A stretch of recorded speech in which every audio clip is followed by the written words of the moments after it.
नमस्ते। मेरा नाम लोकेश शर्मा है। एक सेठ जी थे। पूरा जीवन धन कमाने में लगा दिया और थे बहुत कंजूस। मरने का समय आया। उनके दो बच्चे, दोनों ही नालायक। उनका भी मन धन में ही अटका रहता था। बाप को मरता देख दोनों घर से बाहर निकल गए।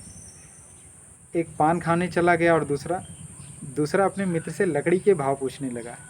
थोड़ी देर में तो काम ही लगेगा, अभी पूछ लेते हैं। सेठ जी अपने पत्नी से अपने दोनों बच्चों के बारे में पूछने लगे कि बच्चे कहाँ हैं। पत्नी ने कहा अभी तक तो यहीं थे, अभी कहीं गए होंगे। इतना कहते कहते सेठ जी के अंतिम शब्द निकलने लगे। वो चिल्लाने लगे सोना सोना सोना। और फिर उनकी आवाज़ बैठ गई। लगा कि प्राण ही निकल गए। पत्नी सोचने लगी कि जीवन भर तो इस आदमी ने एक अंगूठी तक बनवा के नहीं दिया, अंतिम समय में सोना सोना सोना चिल्ला रहा है। लगता है कोई रहस्य बताना चाहता है। बेटों को बुलाकर लेकर आई।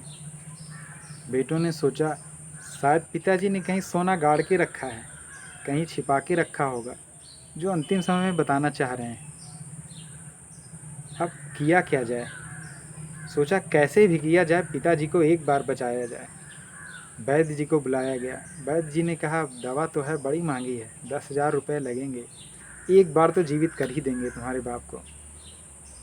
उन्होंने सोचा इतना महंगा सोना, 10,000 खर्च ही कर दिए जाएं, आखिर में उतना बड़ा सोने का भंडार मिलेगा, फिर ये 10,000 कहाँ पता चलेगा। उन्होंने गुड़ागड़ित किया, लाभ लगा कि सोना चाहिए ही चाहिए। वैद्य जी से कहा ठीक है 10,000 देंगे, बाप को एक बार फिर से जिंदा करो। वैद्य जी ने जड़ी बूटी दी। सेठ जी फिर से जिंदा हो गए। बच्चों ने पूछा बापूजी जो बताना चाह रहे थे सोना कहाँ छिपा रखा है।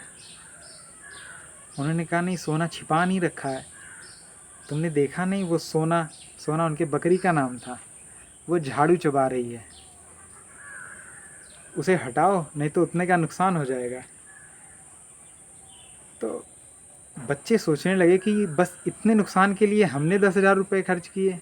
पत्नी सोचने लगी इससे अच्छा तो मर ही गया होता, 10,000 रुपये तो बचते। अंत में सेठ जी के प्राण फिर से निकल गए। इतना बताने के बाद धन में अटके लोगों का प्राण धन से ही चला गया, लाभ किसी को कुछ नहीं हुआ। इस कहानी से हमें एक सीख मिलती है कि जिस प्रकार वो सेठ एक 2 कौड़ी के झाड़ू के लिए अपना 10,000 रुपये और प्राण दोनों गंवा बैठे, उसी प्रकार हमारे आपके पास जीवन में अनेक प्रकार की खुशियाँ हैं। हमें प्रभु ने भगवान ने बहुत कुछ दिया है आनंदित रहने के लिए, प्रसन्न रहने के लिए, जीवन को खुलकर जीने के लिए। लेकिन हम लोग उसी सेठ जी के तरह 2 कौड़ी की चीज़ों के लिए, ईर्ष्या के लिए, वैमनस्यता में, द्वेष में वो सब खोते जाते हैं। कुछ और पाने की चाह, कुछ और पाने की चाह में जो है उसे भी गंवाते रहते हैं। तो सेठ की कहानी ध्यान में रखिएगा और अगली बार प्रत्येक क्षण को आनंदित होकर जीजिएगा। जय श्री राम।